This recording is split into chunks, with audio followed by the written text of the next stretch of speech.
descobrem grandes talentos e encontram a música como um espaço de entenderem quem eles são. O mais legal da School, e principalmente por existir tantas escolas, é quando a gente ouve histórias de principalmente adolescentes que eram muito introspectivos, que estavam em um momento desafiador no que diz respeito à saúde mental e encontram na School of Rock um espaço de acolhimento.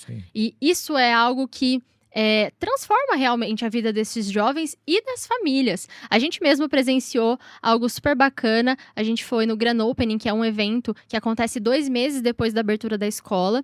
E a gente foi no de Campo Grande.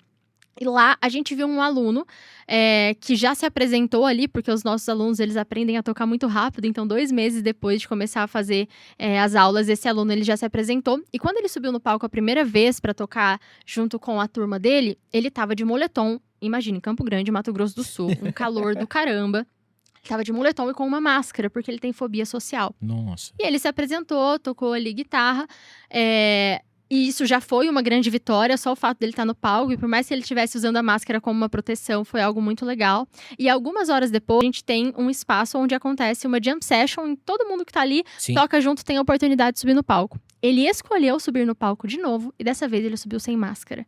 Imagina uma mãe de um adolescente, que eu acredito que ele tem uns 13 anos, vendo o filho que antes ficava no quarto com pensamentos suicidas, tendo um desafio tão grande de entrosamento, subir no palco algumas horas depois da primeira apresentação dele sem máscara, sem medo de se mostrar. Então, quando a gente vê isso acontecendo na prática, e eu brinco que a School of Rock é o único lugar onde a gente vê um monte de gente chorando por causa de adolescentes tocando rock no palco, porque é inevitável não se emocionar com algo nesse sentido. Isso é só um dos casos, existem centenas, sem contar que isso também traz uma autonomia muito grande para as pessoas adultas. A School of Rock, diferentemente do que às vezes muitas pessoas pensam, ela não é só para adolescentes.